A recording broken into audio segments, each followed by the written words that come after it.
আসসালামু আলাইকুম, শুভেচ্ছা নিন সবাই।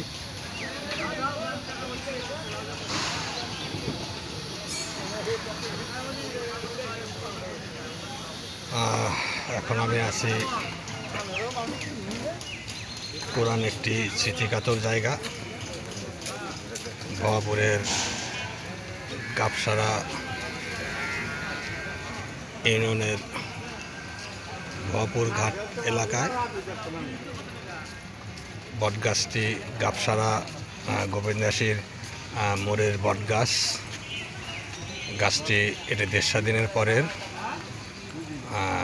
তার পূর্বে এখন গোবিন্দাসী একটি বৃহৎ গরুর হাট, সম্ভবত রবি এবং বৃহস্পতিবারে বসে থাকে, রবিবারে গরু উঠে থাকে।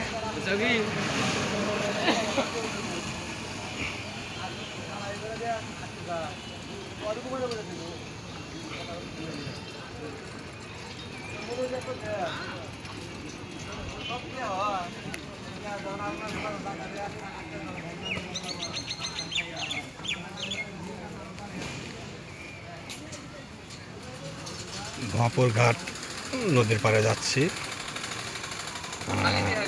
এই ঘাটটি দেশ স্বাধীনের পরে এই রাস্তাটি হয়। আর ওইদিকে সিরাজগঞ্জ রোড থেকে হাটিকুনবুল থেকে সিরাজগঞ্জ শহরে রাস্তা হয়। এই অঞ্চলের মানুষের সুবিধার্থে তখন করা হয়। এই রাস্তাটি শুধু সিরাজগঞ্জ অঞ্চলেরই নয়, গোটা নর্থ বেঙ্গলের লোকের চলাফেরার জন্য রিচানগর বাড়ির পরেই একটি সড়ক যোগাযোগের নির্ভরযোগ্য রাস্তা হিসাবে গড়ে ওঠে। প্রথম দিকে লঞ্চ, সি ট্রাক এগুলো চলতো। তারপরে ৮০ সনের পরবর্তীতে এসে এখানে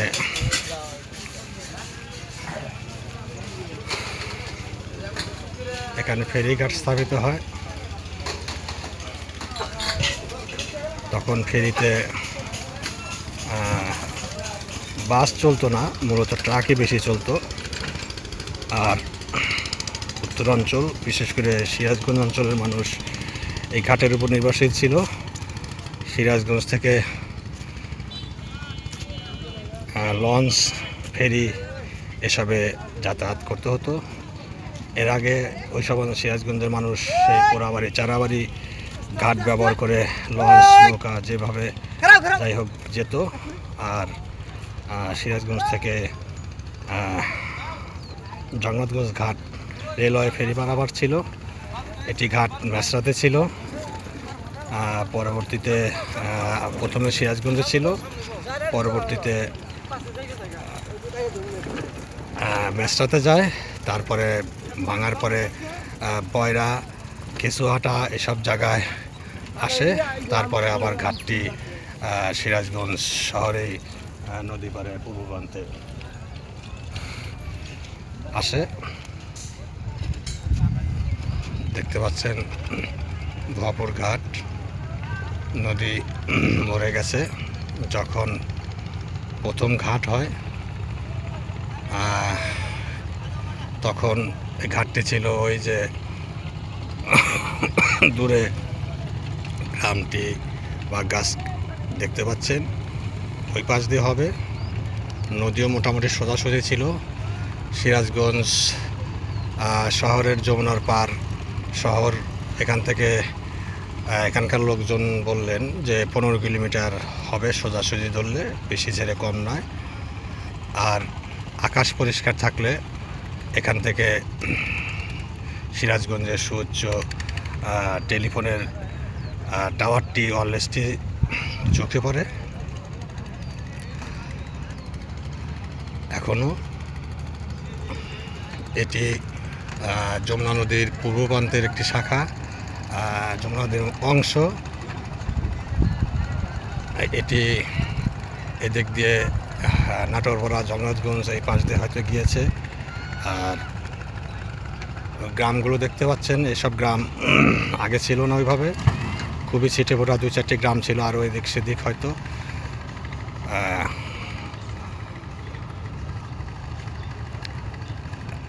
মাঝখানে আরও যমুনার ক্যানেল আছে,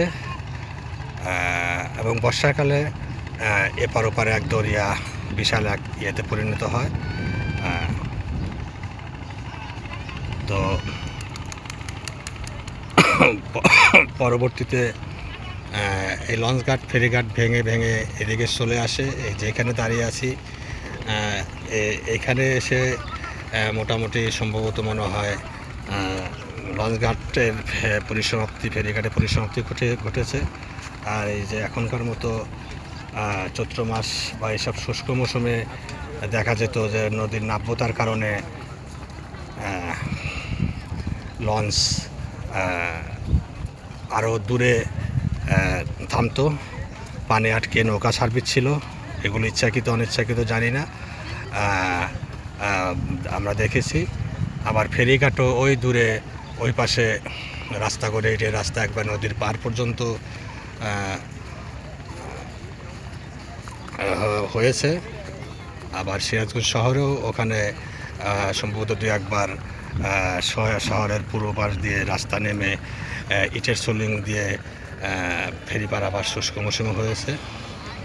তো যাই হোক, এটি সিরাজগঞ্জবাসী নদীর ওপারের মানুষের এপারের মানুষের একটি ওই সময়কার মানুষ যারা ছিল তাদের আসলে খুবই স্মৃতিকাতর মনে রাখার জায়গা এগুলো। 98 সনে যমুনা সেতু হওয়ার পর এগুলো যোগাযোগ আর বন্ধ হয়ে যায়। এখান থেকে শুনলাম যে একটি মাত্র নৌকা যায়, যার নৌকা সে আজকে বললো যে মাত্র 7 জন প্যাসেঞ্জার হয়েছে, 70 টাকা ভাড়া, সিরাজগঞ্জ শহরের পূর্ব পাশে ঘাটে যায়। তো বলল যে ভাই লোক হলে 30 টাকা ভাড়া তো পোষায়, আসলে লোকই হয় না, মানুষ যমুনা সেতু হয়ে ঘোরাফেরা করে। দূরে দেখে যমুনা সেতু দেখাতে পারে কিনা, দেখা যায় কিনা, আফসা আফসা খালি চোখে দেখতে পাচ্ছি মনে হয় নাকি। তো যাই হোক, 90 সনের আগে যখন এই যমুনা সেতুর কাজ ওই পাশ দিয়ে শুরু হয় তখন সিরাজগঞ্জের মানুষ এবং আমি তখন ছোট, আমরা ওইসব কর্মযোগ্য দেখতাম। সারা দেশের মানুষের কাছ থেকে বিভিন্নভাবে ট্যাক্স, মানুষের সহযোগিতা নিত সরকারিভাবে, বিভিন্ন ইয়েতে জমা হতো, মানুষ স্বতঃস্ফূর্তভাবে দিত।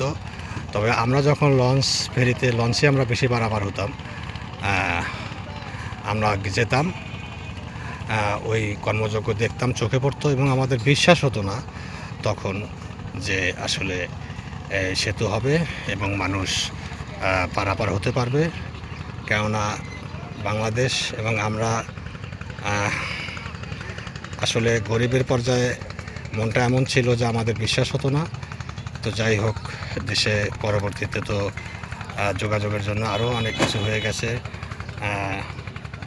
এখান থেকে গোয়ালন্দরপুরে পরে মাওয়া দিয়ে পদ্মা সেতু হয়েছে সাম্প্রতিক। ওদিকে উজানে বাহাদুরাবাদ ফুলছড়ি ঘাট, ওখানে স্টিমার সার্ভিস ছিল, যেখানে রেলওয়ে ফেরিতে সেখানে প্যাসেঞ্জার পারাপার হতো এবং এক সময় ওখানে রেলের অগণও ওঠানামা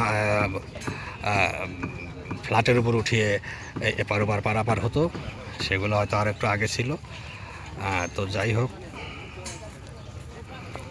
আমার যতটুকু মনে পড়ে 80 সনের পরে এই সিরাজগঞ্জ হতে বহরপুর লঞ্চ ভাড়া সর্বোচ্চ 5 টাকার ভিতরেই ছিল, আর বাস ভাড়া ছিল সম্ভবত সর্বোচ্চ 20 টাকার ভিতরে।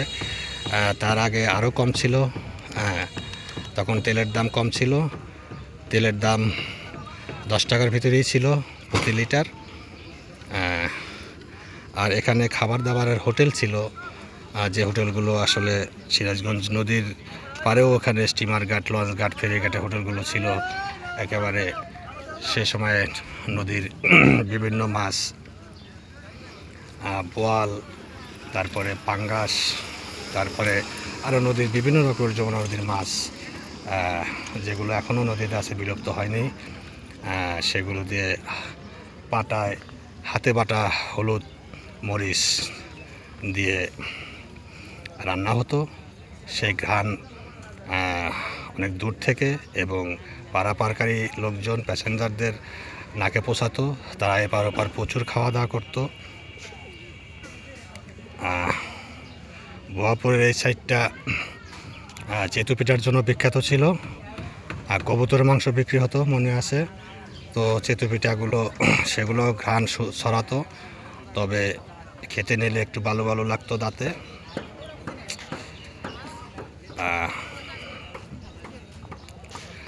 আর এখানে এটাই সম্ভবত 90 সনের আগে পরে হবে কিনা ঠিক মনে পড়ছে না, এক পানিপড়া পীর এই ভুয়াপুরের উপজেলার পূর্ব পাশে নারিন্দা থেকে বামে যেতে হয়। এক পানিপড়া পীরের আবির্ভাব হয়েছিল, দেশ আলোড়িত। তখন আমরা দেখেছি এই পাশ থেকে লঞ্চে সেই ঈদকালীন যে ভিড় হতো, সেই রকম লঞ্চ ভর্তি করে করে মানুষ সারা দেশ থেকে এদিক থেকে আসতো। আর ওই দিক থেকে বাসটা যেভাবে পারে মানুষজন আসতো, পানিপড়া পীরের কাছে যেত। ওখানে যেতে বাস থেকে নেমে যাওয়ার পরে কাঁচা রাস্তা ধরে হেঁটে যাওয়ার পথে গাছের নিচে বিভিন্ন জায়গায় মোড়ে মানুষজন তখন খালি পানি বোতল বিক্রির একটা জমজমাট পসরার ব্যবসা ছিল। তো আমার মনে আছে আমিও গিয়েছিলাম, তবে আমি আসলে পানিপড়া নেইনি। মানুষজন তখন দেখেছি যে বোতলের মুখ খুলে রাখে। হুজুর কিছুক্ষণ পরপরই মাইকে দোয়া দরুদ পড়ে ফু দিতেন, তাতে পানি পড়া হয়ে যেত। বালতিতে পানি ভরে রাখতো, সেগুলো হয়ে যেত। অসুস্থ মানুষ, প্রতিবন্ধী, ল্যাংড়া বিভিন্ন প্রকারের মানুষকেও দেখেছি দূর দূরান্ত কোথায় থেকে ওখানে আসতো। তারা ওইসব পানিতে তাকে গোসল করে দিত। সে এক এলাহি কারবার। সেখানে একেবারে জমজমাট দোকানপাট, টিউবওয়েল, এরকম একটা বেশ কিছুদিন ওইখানে চলেছে। তো সেই পানিপড়া পীর উনি বেঁচে আছেন কিনা জানি না। দেখে এসেছি, পারলে হয়তো ওখানে যেতে পারি, খোঁজ নেব, ওখানকার ভিডিও দেওয়ার চেষ্টা করব। তো এখান থেকে বিভিন্ন জায়গায় নৌকা চলে দেখা যাচ্ছে। এখানে বালুর ব্যবসার একটি আছে, বালু সম্ভবত সিরাজগঞ্জ ওই প্রান্ত থেকে আসে, কারণ নদী ওই পাশেই প্রবল চালু। আর এগুলো সরকারি ব্যবস্থাপনায় কীভাবে কি অঞ্চলভিত্তিক একটা ডাক হয়, ইচ্ছে করলে সব এলাকার থেকে বালু তোলা যায় না। যদিও বালু এলাকা, মাটির এলাকা, এগুলো কোনো না কোনো মানুষের, যেগুলো ভেঙে যায়, খাস হয়ে যায়, কিন্তু আসলে যার জমি, তার জমির থেকে যদি মাটি নেওয়া হয়, বালু নেওয়া হয়, এটি যদিও সরকারিভাবে ডাক হয়, এটা খনিজ সম্পদ মন্ত্রণালয়ের আওতায় ছিল এক সময় মাঝখানে, তারপরে মনে হয় এটি আবার ভূমি নাকি মন্ত্রণালয়ের আওতায় নিয়ে আসা হয়েছে। তো এসব জমি জমা যাদের থেকে বালু নেওয়া হয়, পানির নিচে থেকে যেগুলো নেয়, সেগুলো এখন চিহ্নিত না করা কঠিন। আবার দেখা যায় যদি শুকনোপাড়ের কোনো জায়গা থেকে মাটি কেটে বালু চর অঞ্চলে মাটি বালু নিয়ে আসা হয়, তাহলে সেগুলো চিহ্নিত করে যাদের জমি এক সময় ছিল তারাও তো কিছু না কিছু পেতে পারে। কেননা সরকার ডাক দেয় সরকারি করে, জমি জমা তো জনগণেরই। জমি জমার, একটি রাষ্ট্রের জমি জমার মালিক তো জনগণ।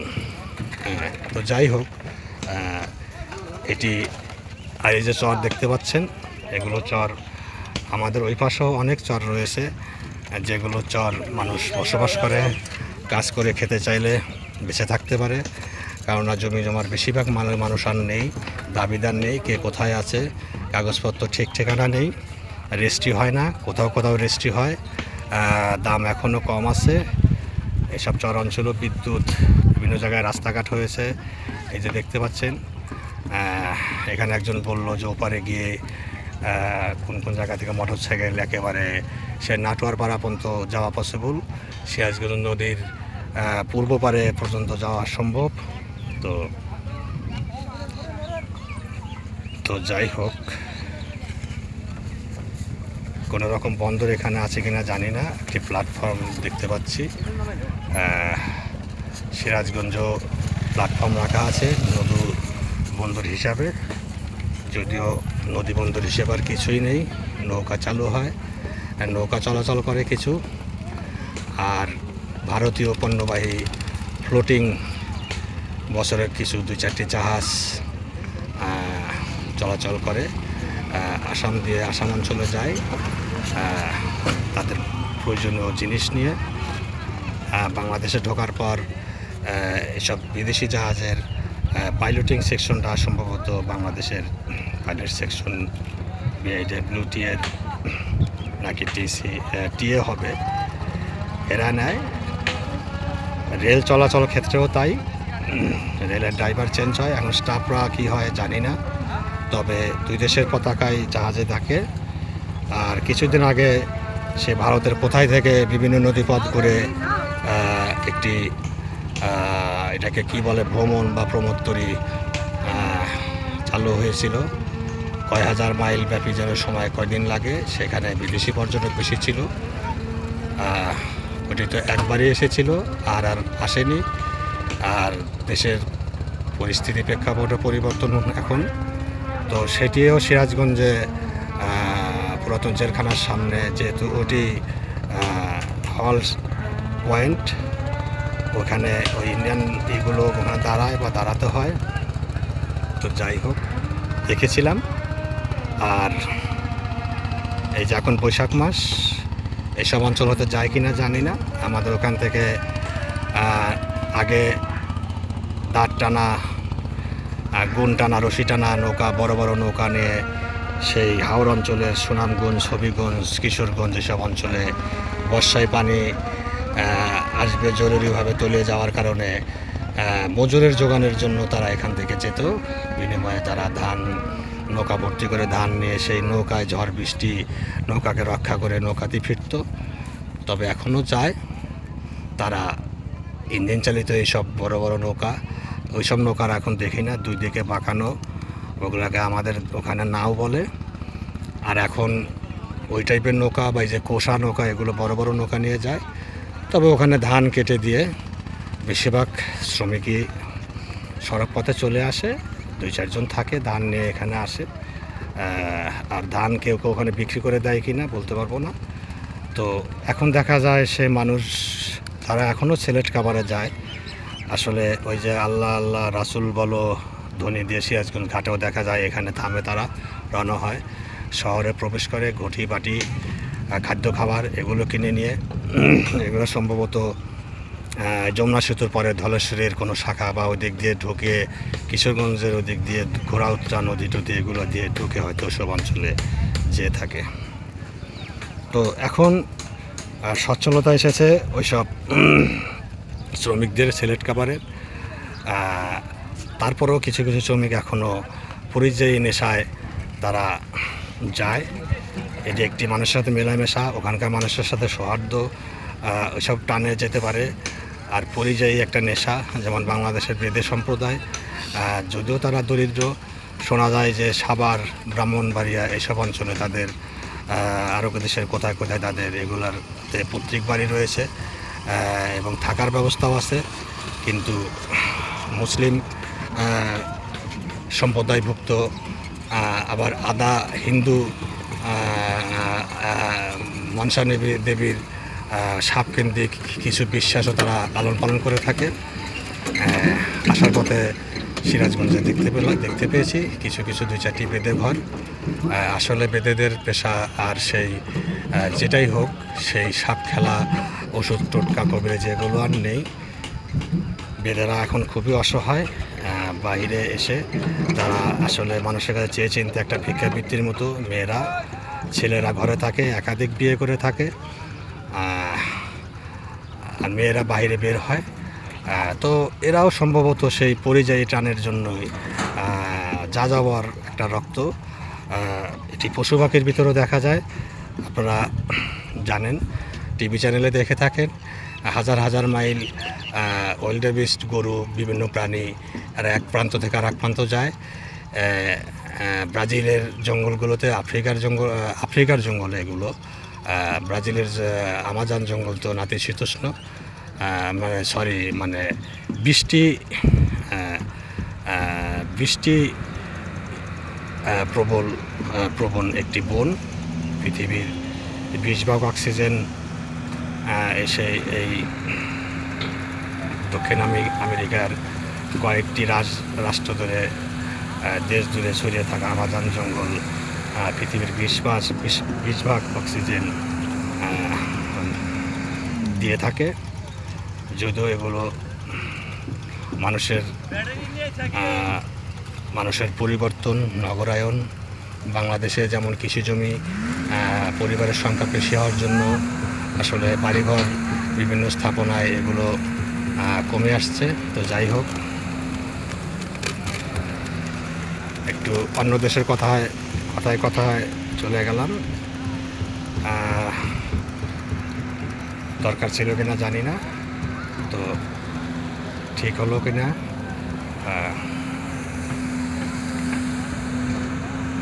মহাবীরের ঘাটের নদী দেখতে পাচ্ছেন।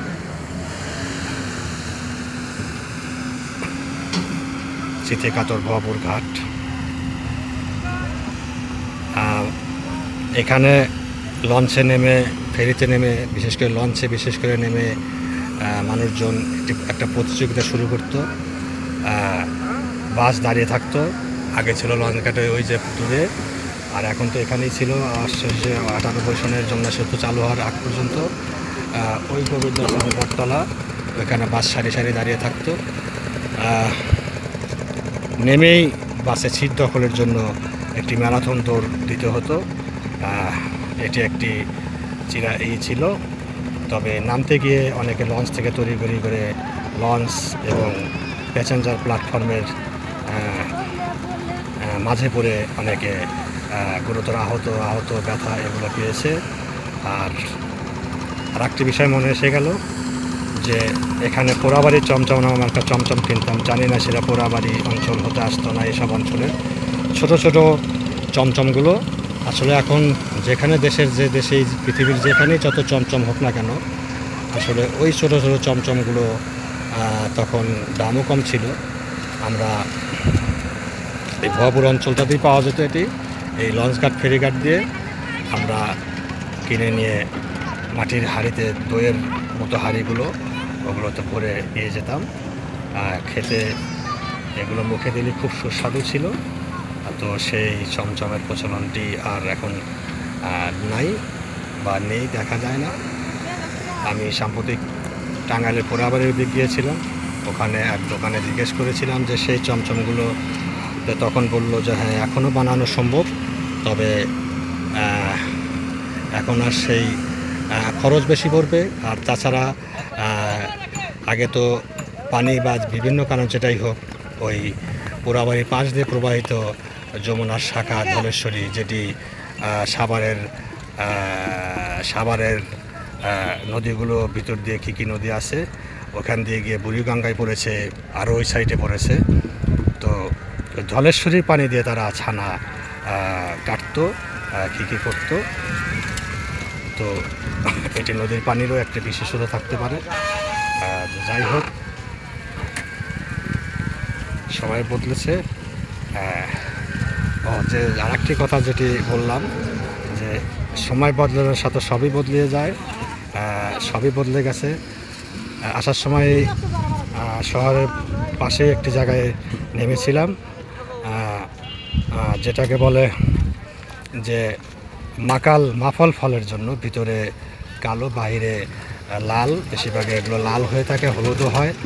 আগে আমরা দেখতাম শহরের ভিতরেও অনেক তারা বাজারের ভিতরে জড়িয়ে থাকতো। আকর্ষণীয় এইগুলো দেখা যেত। পুরনো গল্প, সৎমা তার সৎ পুত্রকে ভালোবাসতো না, খেতে দিত না। তো সে পরে ওই মাকাল ফল খেয়ে সে খাদ্য খাবার ছাড়াই সে অনেক মোটা হতে থাকে। তো পরবর্তীতে তার ওই সৎ মা জানতে পেরে ওই মাফল ফলকেই সে অভিশাপ দেয় যে তোকে যেন আর খেতে না পারে কেউ। তো তারপর থেকে এটা ছাই হয়ে যায়, উপরে খুবই আকর্ষণ, ভিতরে ছাই। এটি মানুষ তার চকচক করলে শোনা হয় না এরকম উপমাতেও বলে থাকে, ব্যবহার করে থাকে। তো এই মাকাল ফল কেন্দ্রিক আরও প্রচলিত কথা গল্প থাকতে পারে।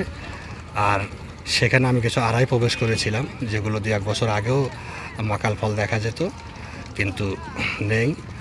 আসলে কোথাও বাড়ি হয়ে বিলুপ্ত হয়ে গেছে, কোথাও আড়া রয়েছে, কিন্তু ওই মাকাল লতার গাছগুলো বিলীন হয়ে গেছে।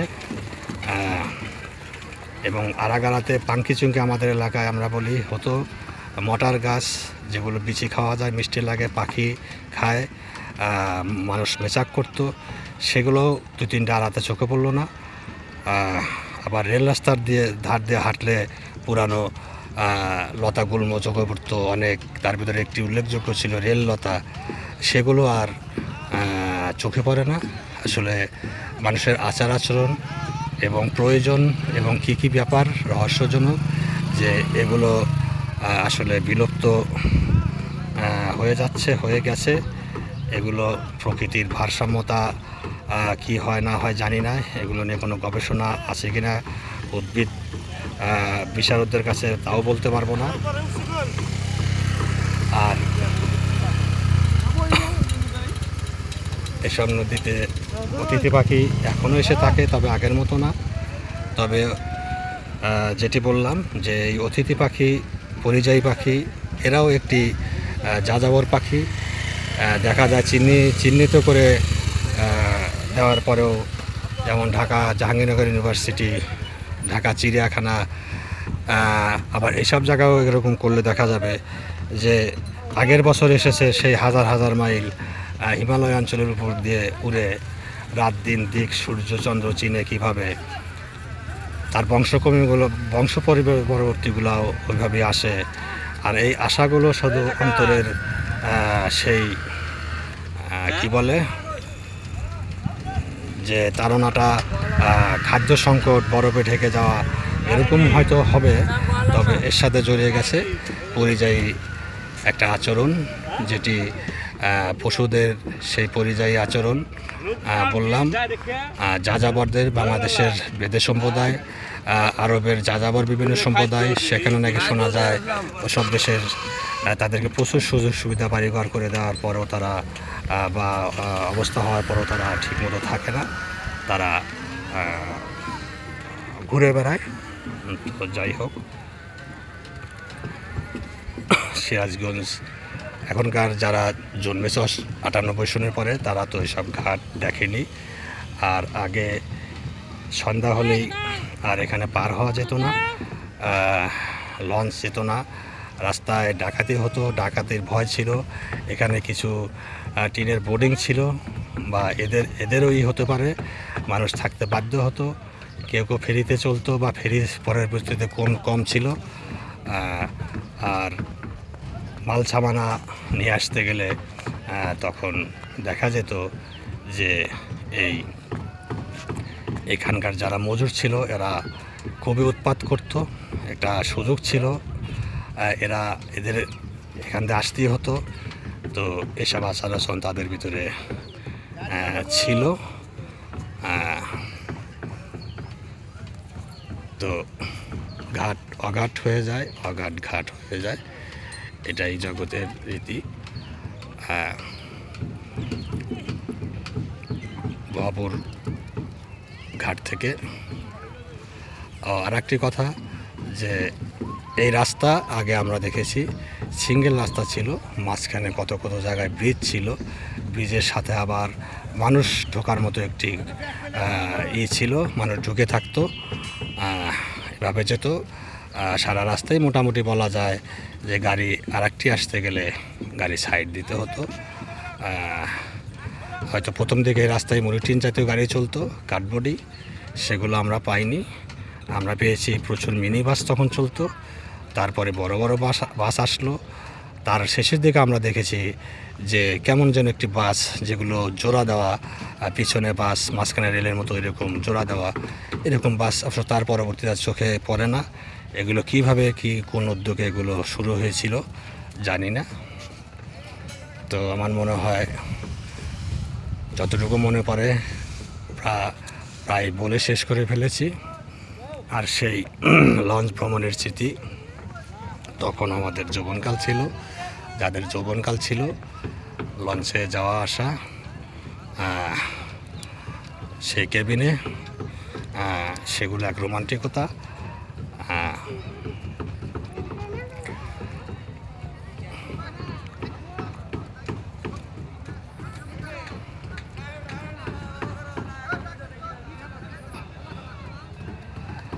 তখন টিভি